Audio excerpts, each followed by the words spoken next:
नाम का सुमिरन 2 से 3 दिन चलता है, उसके बाद नाम का सुमिरन करना छोड़ देते हैं। सत्संग सुनने गए एतवार को तो ज़्यादा से ज़्यादा सोमवार तक नाम का सुमिरन करते हैं, वो भी बहुत कम लोग। बहुत से लोग ऐसे ही हैं जो केवल सत्संग सुनते हैं, सुमिरन करते ही नहीं। 2 दिन सुमिरन कर लिया, उनके लिए बहुत बड़ा काम है। मैं कहता हूं ऐसा लक्ष्य बनाओ कि भाई नाम का कभी सुमिरन भजन ना छूटे, कुछ भी हो जाए नाम का सुमिरन भजन ना छूटे। नाम का सुमिरन भजन ही हमारा सबसे सच्चा कार्य है जो हम अपने लिए कर रहे हैं। बाकी सारे कार्य दुनियावी हैं। अब होता क्या है, गुरु के डेरे गए, वहां 2 दिन रहे, मन में संकल्प कर लिया कि अब नाम का सुमिरन भजन नहीं छूटेगा। घर आए, नाम का सुमिरन किया, थोड़ी देर के लिए भजन पर बैठे। कितने दिन? ज्यादा से ज्यादा 3 रोज 4 रोज, इससे ज्यादा नहीं बैठते। जबकि भाई हमारा लक्ष्य यही होना चाहिए कि हमसे नाम का सुमिरन भजन ना छूटे। अच्छा, हमारे पास बहाने भी बहुत सारे हैं। हम कहते हैं कि देखो हम नाम का सुमिरन भजन करें और इतनी सत्संग सुनते हैं, सेवा करते हैं, उसके बाद भी हम दुखी हैं। लेकिन हमारा सामने वाला है या हमारा कोई रिश्तेदार है जिससे हम परिचित हैं, वो कुछ भी नहीं करता, लोगों का दिल दुखाता है, उसके बाद भी उसके पास कितनी माया है, कितनी धन दौलत है, कितना सुखी रहता है। अरे भाई, वो उसके कर्मों का प्रारब्ध है जो वो सुख भोग रहा है। हमारे कर्मों का प्रारब्ध हो सकता है हमें इससे ज्यादा और दुख पहुंचाए जिस स्थिति में अभी हम हैं। लेकिन हम ये भूल जाते हैं कि ये क्या पता हमारे सिमरन भजन सत्संग और सेवा का ही प्रताप है जो अभी हम बचे हुए हैं। लेकिन ये नहीं सोचते, बस दूसरों को देखकर उंगली उठाना शुरू कर देते हैं, गुरु पर, गुरु नाम पर, गुरु भक्ति पर। भाई ये छोड़ो, कोई ऐसा लक्ष्य बनाओ जिससे नाम का सुमिरन भजन ना छूटे। ध्यान रखना, केवल नाम का सुमिरन भजन ही सबसे बड़ी भक्ति है। देखो, वो जो स्थान है जहां परमात्मा रहता है, वहां कहते हैं एक चींटी तक नहीं चढ़ सकती। उस स्थान पर राई का एक दाना नहीं ठहर सकता। उस स्थान पर हमें अपनी आत्मा को बिठाना है और आत्मा को परमात्मा के साथ जोड़ के रखना है। अब ऐसे स्थान पर जहां पर परमात्मा के साथ हमारी आत्मा को जोड़ना है, वहां किसी भी चीज का स्थान नहीं है, ये समझो।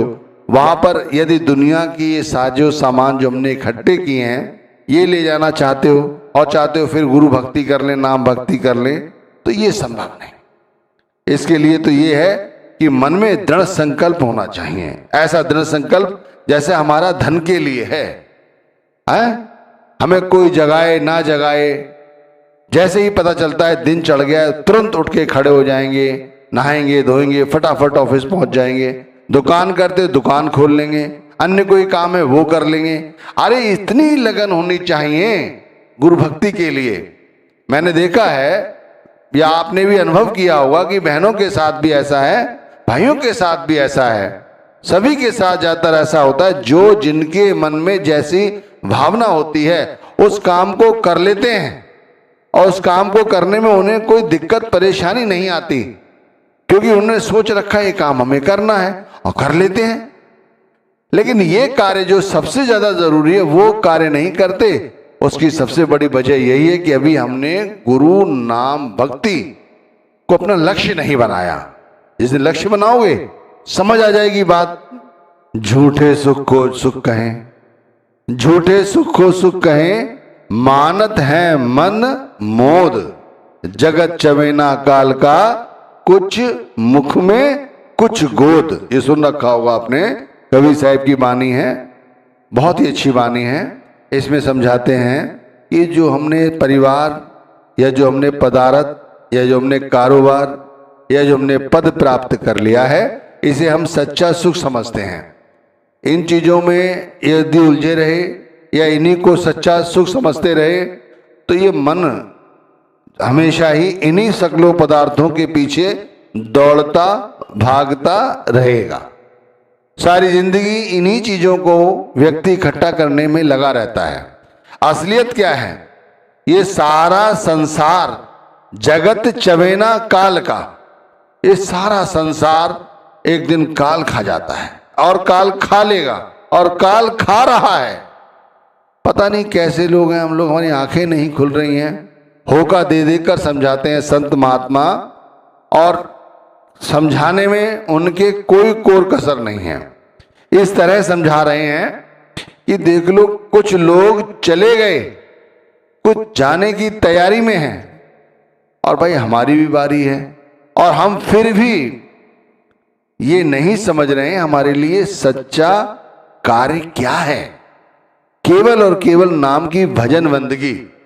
एक ऐसा लक्ष्य स्थापित करो अपने अंदर, एक ऐसी लौ जलाओ अपने अंदर कि जो केवल गुरु नाम के सुमिरन भजन से ही उसे शांति मिले, और किसी दूसरी तरह से नहीं।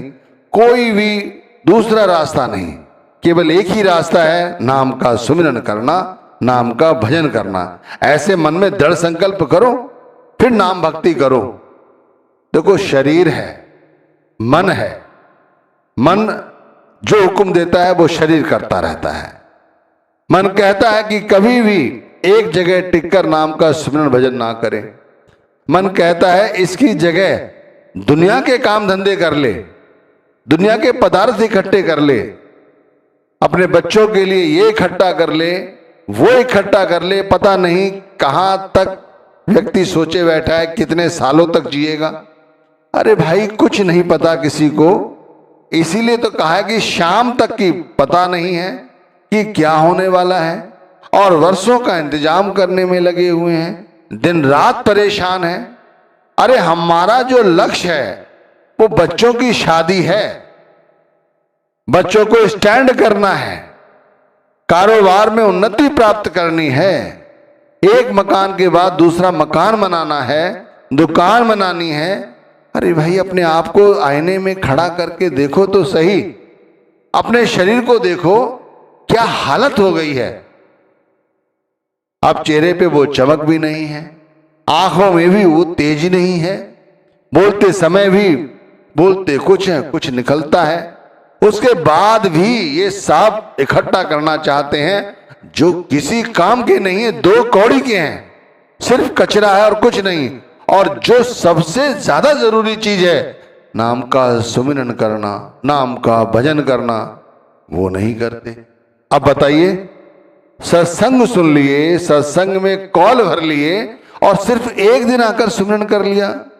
बहुत से लोग तो एक दिन भी नाम का सुमिरन नहीं करते। हकीकत यही है, दुनिया बाहर की चकाचौंध कर मर मिटी है। इसीलिए तो बाहर जाकर पता लग जाए ना, उस जगह, उस फला फला जगह पर परमात्मा है, वहां जाकर परमात्मा को ढूंढने की भरकस प्रयास करते हैं। देख लो, और अंतर ज्योत निरंतर वाणी, साचे साहिब स्यों लेवलाई।